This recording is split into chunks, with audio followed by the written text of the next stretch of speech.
En tout cas, si la France ne révise pas ce que Sarkozy et Hollande sont en train de faire, dans 20 ans, dans 30 ans, je serai loin, loin, loin, loin, loin, mais le Mali ne sera plus du tout un pays francophone.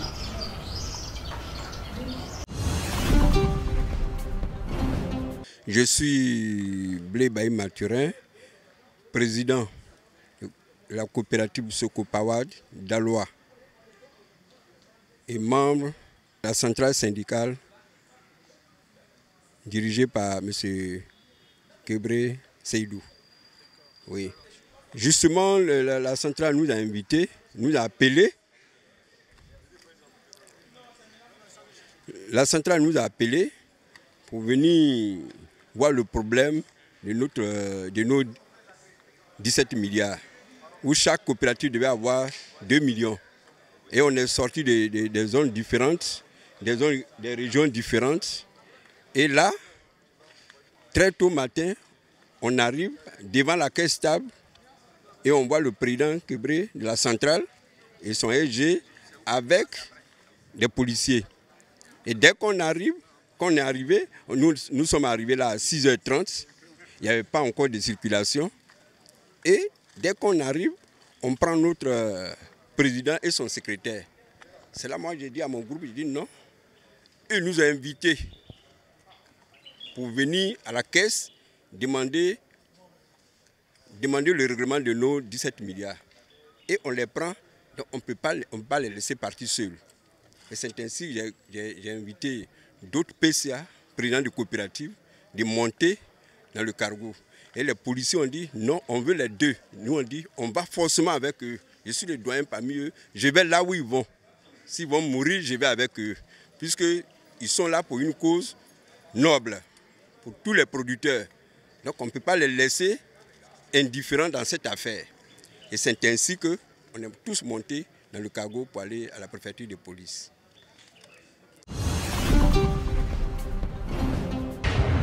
C'est la goutte d'eau qui a fait déborder le vase.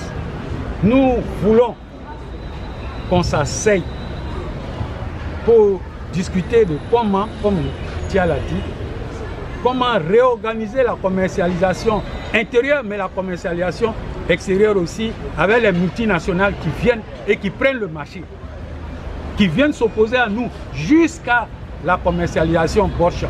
On ne veut plus entendre parler de Borscha. Nous voulons des centrales d'achat à l'intérieur, dans les régions, gérées par nous-mêmes.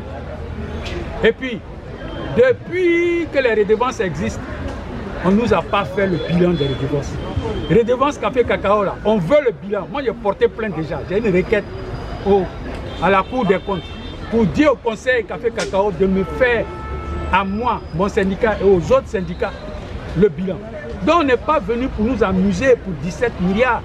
C'est de faux pour venir prendre de l'argent du contribuable. Ça aussi, c'est pas normal. On pouvait les arrêter quand il a fait venir les policiers pour suivre avec nous les coopératives. Dire non, est-ce que telle coopérative existe? Est-ce que telle coopérative existe? Ça n'existe pas. Donc ils ont fait du faux. On aurait pu les arrêter. Mais comme ils pensent qu'ils sont intouchables, on les a laissés partir. Et la prochaine fois, on sera obligé de les arrêter.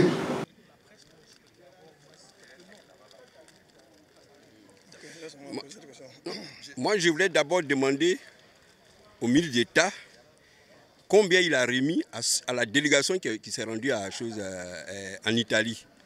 Personnellement, la délégation qui s'est rendue en Italie pour la cause des mêmes producteurs, pour leur bien-être, et combien le ministre d'État a remis à cette délégation pour aller en Italie.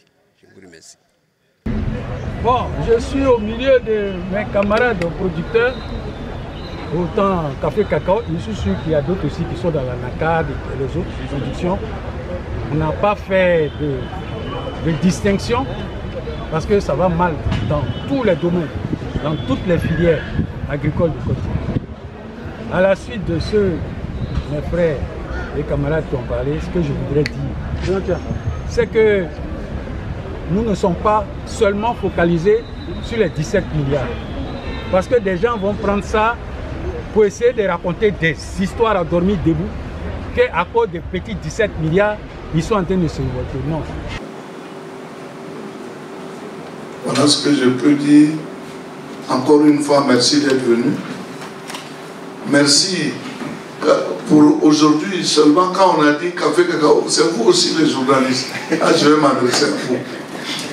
Quand on a dit on va café cacao, il dit ah, c'est là-bas on a détourné 17 milliards. Donc on a vu que vous êtes venus nombreux aujourd'hui. Mais vous avez vu la réalité aussi. De la même façon, vous avez répondu dans les journaux que le monsieur qui est à côté de moi, monsieur Koné, a détourné l'argent. De la même façon, vous devez dire qu'il a été dédouané par le ministre qui a présenté des preuves à l'appui et qu'en aucune façon, il n'a vraiment détourné de l'argent. Quand vous le faites, mais les gens vont dire, mais vraiment, ce sont des journalistes sérieux. Et en Côte d'Ivoire, on a vraiment des journalistes sérieux. Hein. On a des journalistes sérieux, et il y a d'autres qui ne le sont pas. Vous êtes d'accord avec moi? Pour peu qu'on leur dise des choses, ils brandissent. Et après, c'est pour créer des problèmes aux gens. En tout cas, vous savez que dans les jours... D'accord, mais je vais répondre à ça, à la délégation. Je vais ajouter quelque chose avant que tu ne parles, président. Oui. Il faut que le ministre d'État sache que les producteurs d'aujourd'hui ne sont pas les producteurs d'hier. Moi, ici, je me présente d'abord ici, M. Yacouba Ouattara, président de la Fédération nationale des organisations agricoles de Côte d'Ivoire, membre de la centrale syndicale. Je prends l'exemple tout court, parce que comme le président, la délégation centrale, et ils sont partis et puis ça a été médiatisé, mais en dehors de eux, moi, je suis allé en Alger, à la SADA, au Salon africain des affaires. J'ai même animé le stand de l'ambassade de la Côte d'Ivoire en Alger. Et on a tissé des partenariats avec des investisseurs algériens, avec qui on a signé des contrats de café. Mais est-ce que c'est Main Obscure qui a payé mon ticket ce jour pour aller en Alger? Je ne sais pas. Donc le ministre veut dire quoi? Il ne faut pas...